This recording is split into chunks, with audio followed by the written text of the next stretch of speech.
Online ক্লাসে সবাইকে স্বাগতম। আমি আশরাফুজ্জামান, সহকারী শিক্ষক, সাজাইল গোপীমোহন উচ্চ বিদ্যালয়। আজ আমরা নবম শ্রেণীর পদার্থ বিজ্ঞানের তৃতীয় অধ্যায় বল সম্পর্কে আলোচনা করব।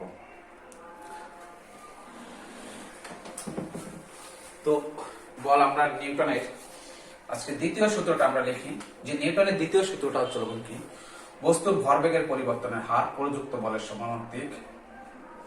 বস্তুর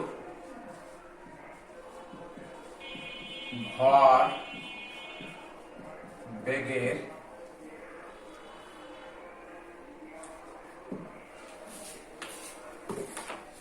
পরিবর্তনের হার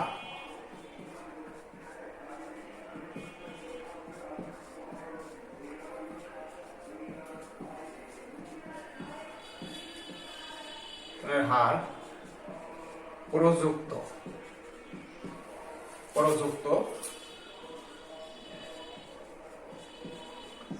বলের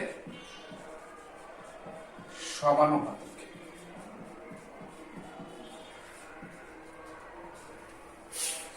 বল যেদিকে ক্রিয়া করে,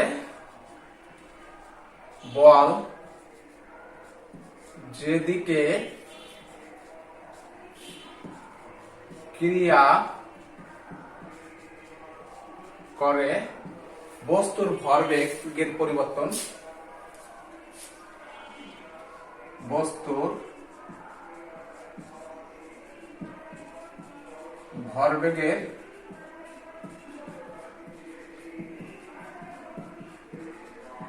পরিবর্তন সেই দিকে ঘটে, সেই দিকে ঘটে। এটা হচ্ছে নিউটনের দ্বিতীয় সূত্র। নিউটন বলছে কি, বস্তুর ভরবেগের পরিবর্তনের হার প্রযুক্ত বলের সমানুপাতিক। বল যেদিকে ক্রিয়া করে বস্তুর ভরবেগের পরিবর্তন হচ্ছে কি বলতো, সেই দিকেই ঘটে। এটা হচ্ছে নিউটনের দ্বিতীয় সূত্র। তা আমরা দ্বিতীয় সূত্র আমরা যদি কাউকে বলি যে নিউটনের দ্বিতীয় সূত্রটা কি, আমরা টপটপ করে লিখে দেই যে এফ সমান হচ্ছে কি বলতো, এম এ। এইটা কিন্তু এটা হচ্ছে নিউটনের দ্বিতীয় সূত্র থেকে পাওয়া যায়, এটা বা এটা একটা দ্বিতীয় সূত্র থেকে আমরা অনুসিদ্ধান্তর একটা সূত্র আমরা বলতে পারি। আবার এটাকে একটু যখন বড় হবা তখন বুঝতে পারবা যে এফ সমান সমান হচ্ছে gamma cube M not into কত, এম নট ইনটু কি এ। এইটা তাহলে কি নিউটন কি, এটাও নিউটনের, এটা নিউটন দেখাইছে আর এটা আসলে কি আইনস্টাইন দেখাইছে। তাহলে কি বলা যাচ্ছে কি যে এই সূত্রটা ভুল? না, এই সূত্রটা কখনোই ভুল না। যে নিউটনের দ্বিতীয় সূত্র থেকে এটা পাওয়া যায়, নিউটনের দ্বিতীয় সূত্র থেকে এটা পাওয়া যায় যে এটা হচ্ছে কি gamma cube M not into হচ্ছে কি বলতো এ, এটা পাওয়া যায়। তাহলে এটা কখনো সেই সিদ্ধান্তটাকে নিউটনের দ্বিতীয় সূত্র থেকে এটা তৈরি, আবার নিউটনের দ্বিতীয় সূত্র থেকে এফ সমান সমান এম এ এটা তৈরি। তো আমরা এটা পাওয়া যায়, এটা আনা যায়। তো আমরা এটা প্রমাণ করার আগে আমরা এটাকে সুন্দরভাবে কি বলতো বুঝবো, এই যে সূত্রটা আবার একটু দেখে নাও, যে বস্তুর ভরবেগের পরিবর্তনের হার, নিউটনের দ্বিতীয় সূত্র, বস্তুর ভরবেগের পরিবর্তনের হার প্রযুক্ত বলের সমানুপাতিক। বল যেদিকে ক্রিয়া করে বস্তুর ভরবেগের পরিবর্তন কি বলতো সেই দিকেই ঘটে। অর্থাৎ এখানে ভরবেগ একটা শব্দ আছে, এই ভরবেগটা আগে ফার্স্ট আমরা এই ভরবেগটা একটা বুঝে নেবো, যে ভরবেগটা হচ্ছে কি এর সম্বন্ধে এখন আমরা বিস্তারিত আলোচনা করব। তো চলো করা যাক। ভরবেগটা কি, কোন বস্তু যদি ভর এম হয়, এ একটা বস্তু যার ভর হচ্ছে এম, এ ভি বেগে হচ্ছে কি বলতো গতিশীল, তাহলে ভরবেগ টি সমান হচ্ছে কি এখানে হচ্ছে কি এম ভি। অর্থাৎ এই ভরবেগটা কি, ভরবেগ এখানে দুটো শব্দ, একটা হচ্ছে ভর এম আর একটা হচ্ছে বেগ কি বলতো ভি। অর্থাৎ ভরবেগ হচ্ছে কি তোমার হচ্ছে ভরবেগ হচ্ছে কি ভর ও বেগের যে হচ্ছে কি গুণফল, সেটাকে বলা হবে কি বলতো ভরবেগ। অর্থাৎ এর দিকটা হচ্ছে কি এখানে এইটা হচ্ছে কি স্কেলার রাশি, আর এই ভিটা হচ্ছে কি বলতো ভেক্টর রাশি। তাহলে এই একটা স্কেলার রাশি আর একটা ভেক্টর রাশি, ওভারঅল এর গুণফল হচ্ছে কি একটা ভেক্টর রাশি। তো ভরবেগটা একটা কি রাশি বলতো, ভরবেগ একটা ভেক্টর রাশি। আমরা এটা পাই যে, তাহলে আমরা একটু দেখে নেই যে কোন বস্তুর এর দিকটা কি হবে। এর দিকটা যেহেতু হচ্ছে এই দুইটাই পজিটিভ মান, অর্থাৎ এর দিকটা আসলে বেগের দিক যেদিকে, ওই ভর বেগের দিক কি বলতো সেই একই দিকে, আর ওর পরিবর্তন ঠিক একই দিকেই ঘটবে। অর্থাৎ এখানে আমরা দেখি যে এ একটা বস্তু, প্রথম বস্তুটাকে মনে করি কার, দ্বিতীয় বস্তুটাকে মনে করি আমরা কি যে এটা ট্রাক।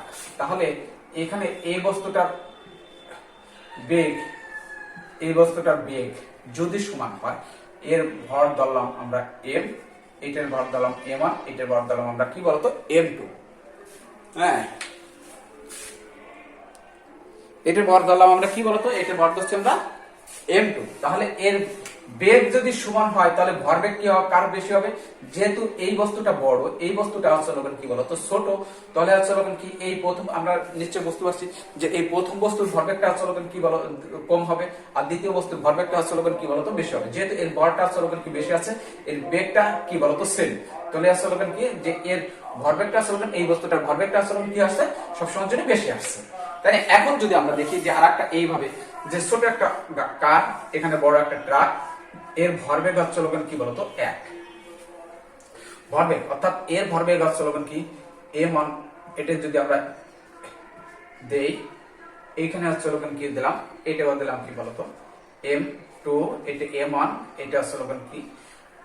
কিন্তু দেখা গেছে যে এই যে প্রথম যে কারটা, দ্বিতীয় যে হচ্ছে ট্রাকটা, এর ভরবেগ, এর দুইটার ভরবেগ হচ্ছে কি বলতো ভরবেগটা হচ্ছে কি সমান। এর ভরবেগটা আমরা ধরে নিলাম যে দুইটা বস্তুর ভরবেগ সমান। তাহলে হচ্ছে এখানে কি কাজ করছে, যে এইখানে হচ্ছে কি বেগ একই আছে, আবার হচ্ছে কি এদের ভর আছে ভিন্ন, হচ্ছে তাহলে ভরবেগ কিভাবে শূন্য একই হয়, একটা কোশ্চেন থেকে যায় না।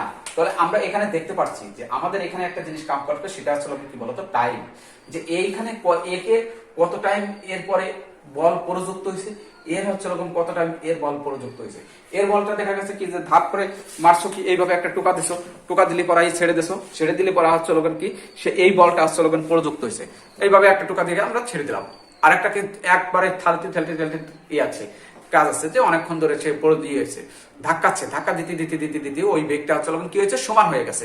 তাহলে এখানে একটা জিনিস বুঝতে হবে যে এখানে একটা টাইম কাজ করছে, একটা টাইম, অর্থাৎ এখানে কম টাইম প্রযুক্ত হয়েছে বলটা, আর ওইখানে হচ্ছে কি বেশি টাইম প্রযুক্ত হয়েছে। বেশি টাইমে প্রযুক্ত হওয়ার কারণে ওদেরকে আসলে কি ভরবেগ হচ্ছে কি সমান হয়ে গেছে। আমরা এই জিনিসটা আর কি পরিলক্ষিত চাই যে এখানে ভরবেগ সমান, ভর হচ্ছে বেগও সমান, তারপরে হচ্ছে কিভাবে একটা বস্তুর ভর যদি সমান না, ভর সমান না কিন্তু বেগ সমান, কিন্তু তাদের ভরবেগ সমান হয় কিভাবে, এখানে একটা জিনিস কাজ করবে। তখন আমাদের বুঝতে হবে যে কোনটা কত সময় ধরে হচ্ছে কি প্রযুক্ত হয়েছে, কোন বলটা। প্রথম চিত্রটায় দেখা যাচ্ছে যে বেশি সময় ধরে প্রযুক্ত হতে হতে হতে আমরা জানি যে বাহ্যিক বল যদি আমরা প্রযুক্ত করি, যতক্ষণ বল প্রযুক্ত থাকবে ততক্ষণ আসলে বেগ এক আর বৃদ্ধি পেতে থাকবে। আবার যদি এইখানে টোকা মেরে ছেড়ে দেই, তারপরে হচ্ছে কি ওর ওই পর্যন্ত বল নিয়ে প্রযুক্ত যে পর্যন্ত টোকা মেরে ছেড়ে দিলাম সেই পর্যন্ত বল গ্রহণ করে সে তার গতিতে আর কি বলতো চলতে তালে থাকবে। তো এখানে একটা টাইম কাজ করে, টাইমের একটা ব্যাপার স্যাপার আছে। টাইমটা যদি কারো বেশি হয়ে থাকে তাহলে আসলে তার ভরবেগটা বেশি। অর্থাৎ ভরবেগটা কি মিন করে, ভরবেগটা এইটাই মিন করে যে কাকে কত জোরে ধাক্কা দিতে পারে। অর্থাৎ একটা ট্রাক তার ভরবেগ যত জোরে আরেকজন হচ্ছে কি ধাক্কা দিতে পারলো, ভরবেগের বলতে আমরা এটাই বুঝবো যে ভরবেগের কাজ হচ্ছে কি সে কত জোরে কাকে ধাক্কা দিতে পারে। ক্লিয়ার? তো ধরে নেই যে আমরা এটা বুঝলাম যে দুইটা বস্তু যদি আলাদা আলাদা হয়, তাদের ভরবেগ যদি সমান হয়, তাহলে আসলে কি বলতো তাদের বেগও যদি সমান হয়, তাহলে সেখানে আসলে একটা সময়ের একটা ব্যাপারে কাজ করে। এখানে আসলে কি ধরে নেই যে এই বেগ একই হওয়ার জন্য এদের সময়ের পার্থক্য আসলে 3 সেকেন্ড, 3 সেকেন্ড বেশি সময় ধরে প্রযুক্ত হয়েছে, যার কারণে এর ভরবেগটা আসলে কি বেশি হচ্ছে। ধরে নেই যে যদি এখানে থাকে যে এই একটা বস্তু, এই একটা বস্তু, এর ভরবেগ আসলে 12,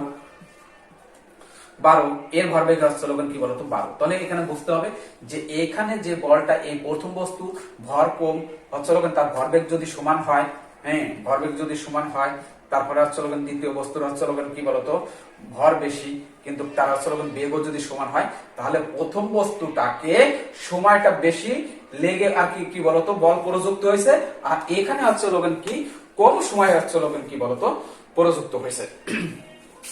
তা আমরা এইভাবে মনে করতে পারি যে একটা বস্তুকে ধরে নেই যে একটা বস্তু সে ভি বেগে হচ্ছে কি ভর m1 আর আসলে v1 বেগে সে গতিশীল। v1 বেগে এসে গতিশীল, তাহলে তার ভরবেগটা হচ্ছে কত। আর একটা সেই বস্তুটাকে যদি হচ্ছে প্রযুক্ত বল দেই আমরা, বল প্রয়োগ করার ফলে তার ভর হলো m2 আর হচ্ছে বেগ হচ্ছে কি বলতো v2 হয়ে গেল। এখানে হচ্ছে কি বলতো যে বল প্রযুক্ত হওয়ার কারণে একটা সময় কাজ করছে, সেটা ধরে নিয়ে হচ্ছে কি আমরা 3 সেকেন্ড ধরে নিলাম, যে 3 সেকেন্ড ধরে বল প্রযুক্ত হওয়ার কারণে ওই ভর হচ্ছে কি বলতো বেগটা v2 তে পরিণত হয়েছে। এখন এইটাকে যদি আমরা কত সময় আমাদের জানা না থাকে, তাহলে আমরা ধরে নেব যে প্রথমে ভরবেগটা কত ছিল। প্রথমে ভরবেগটা ছিল হচ্ছে কি দুইটা বস্তু ভরে আমরা একই দিতে হবে, আমরা একই দিলাম, ঠিক আছে। যে এখানে হচ্ছে m ভর, এখানেও সেই m বল, এখানে f বল প্রযুক্ত হওয়ার কারণে এখানে যখন বলটা f প্রযুক্ত হয়েছে তখন বেগটা পরিবর্তন হয়ে কি বলতো v2 হয়েছে। কিন্তু এখানে হচ্ছে কি বলতো বস্তুর ভরটা একই রয়েছে। তাহলে এইখানে হচ্ছে কি এখানে একটা কত সময় ধরে ওইখানে তোমার বলটা প্রযুক্ত ছিল। তুমি এটা বলতে পারো না যে আমি ধাক্কা দিলাম, ধাক্কাতে তার বেগের হারটা একইভাবে বের করতে পারবে, কি বেগ বৃদ্ধি পাবে একই হারে। কিন্তু যখন তুমি ধাক্কা দিয়ে ছেড়ে দিয়েছো, বল প্রযুক্ত ওখানে আসলে কি শেষ হয়ে গেছে, তারপরে যতটুকু বল এই ভাইট থেকে দেওয়ার কারণে সে গ্রহণ করছে, তারপরে সে হচ্ছে সে হাপন গতিতে থাকবে, ওইভাবে সে চলতে থাকবে। কিন্তু কেন চলে না, কেন চলে না হচ্ছে কি আমাদের ঘর্ষণজনিত একটা বাধা আছে, এর কারণে থেমে যায়। বাতাসের একটা বাধা আছে, এই কারণে থেমে যায়। সে আস্তে আস্তে আস্তে আস্তে থেমে যায়। নয় যতটুকু বলে তুমি ধাক্কা দিয়েছিলে ওইটুক বল গ্রহণ করার পরেই সে তার নিজ গতিতে ওরকম ভাবে কি বলতো চলতে তালে থাকতো। তাহলে এখন আর যদি সেইখানে ঘর্ষণজনিত কারণে বাধাপ্রাপ্ত হয়েছে, তোমার বল প্রযুক্ত ওইটা লেগেই আছে, তাহলে আসলে তোমার ওই ধরনের বল নিয়ে এসে চলতে তালে থাকবে এবং বল বৃদ্ধি পেতে তালে থাকবে। তাহলে আসলে কি আমরা বলছি যে m ভরের কোন বস্তুকে যদি v বেগে গতিশীল থাকে এবং তারপর হচ্ছে প্রযুক্ত বল বাহির থেকে বলে ধাক্কা দেয়, তাহলে তার বেগটা পরিবর্তন হয়ে কি হলো বলতো v হয়ে গেল। এইখানে একটা সময় কাজ করছে, অর্থাৎ এই বস্তুর আদি ভরবেগটা কত ছিল, তাহলে বস্তুর আদি ভরবেগ ছিল হচ্ছে কত m v1 এবং বস্তুর শেষ ভরবেগ কত ছিল m v2। তাহলে t সময় বেগের পরিবর্তন কত হয়েছে, t সময় টাইমটা আমাদের অজানা, t সময়ে বেগের পরিবর্তন, ভরবেগের পরিবর্তন, t সময়ে ভর বেগের পরিবর্তন কত, পরিবর্তন m v2 minus m v কি বলতো 1। অতএব একক সময়ে বেগের পরিবর্তনের কি বলতো এখানে একটু লিখতে হবে, যেহেতু এককে আছে আমরা আপেক্ষিক ভাবে সবকিছু পরিমাণ করব। তাহলে m v2 minus m v1 by স্লোগান কি বলতো t। এটা স্লোগান ভরবেগের কি বলতো পরিবর্তনের, এটা হচ্ছে ভরবেগের পরিবর্তনের হার। অর্থাৎ এখানে যদি আমরা নেই যে m যদি কমন নেই, তাহলে v2 মাইনাস v1 বাই স্লোগান কি বলতো t।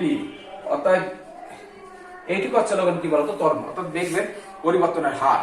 এখন নিউটন বলছিল কি যে বস্তুর ভরবেগের পরিবর্তনের হার প্রযুক্ত বলের সমানুপাতিক। এখন অর্থাৎ হচ্ছে নিউটনের যে কথাটা, তার অর্থটা এইভাবে দাঁড়ায় যে বস্তুর ভরবেগের পরিবর্তনের হার, অর্থাৎ ভরবেগের পরিবর্তনের হার হচ্ছে কি বলতো m এ প্রযুক্ত বল হচ্ছে কি বলতো f এর সমানুপাতিক। ভরবেগের পরিবর্তনের হার প্রযুক্ত বল f এর। এখন আসলে আমরা এখানে একটা কনস্ট্যান্ট ব্যবহার করলাম যে m এ সমান হচ্ছে k ইনটু আসলে কি বলতো, এখানে কে একটা কি বলতো সমানুপাতিক ধ্রুবক, যার মান বলের এককের পর কি বলতো নির্ভর করে। এখন কোন বস্তুর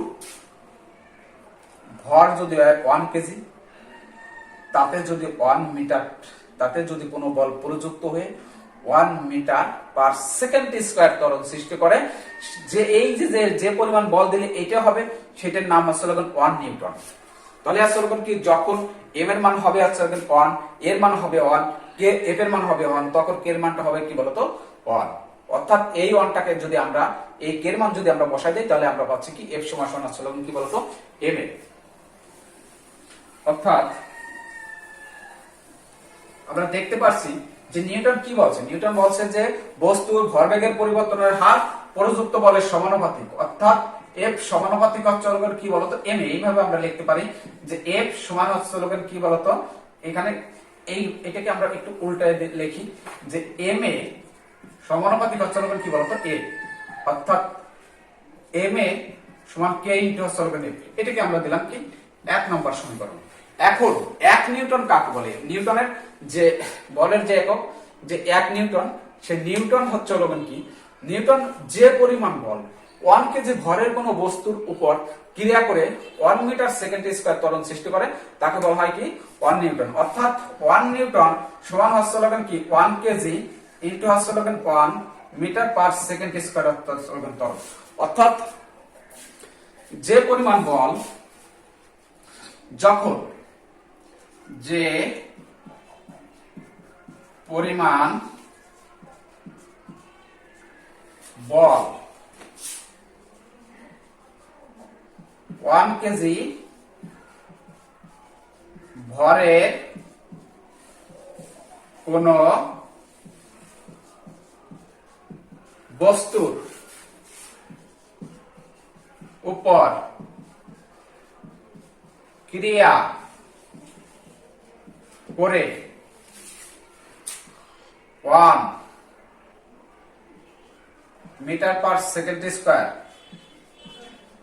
ত্বরণ সৃষ্টি করে তাকে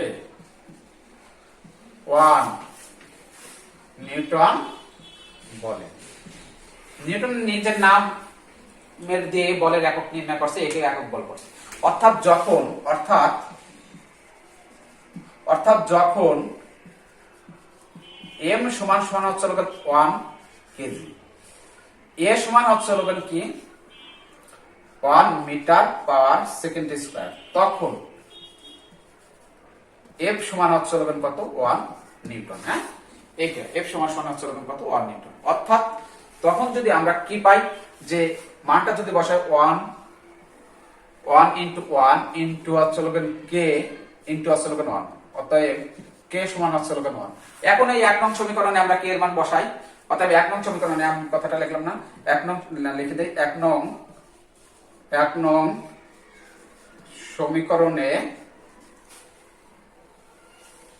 k এর মান বসাইয়া, k এর মান বসাইয়া পাই কি পাই আমরা, যে এখানে যদি বসাই যে m এ 1 ইনটু হচ্ছে কি বলতো f, অর্থাৎ f সমান m এ।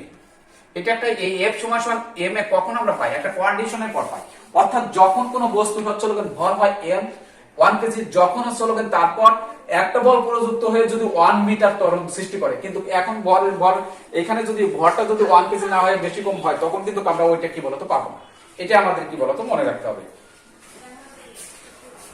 ধন্যবাদ সবাইকে, পরবর্তী ক্লাসে আবার দেখা হবে।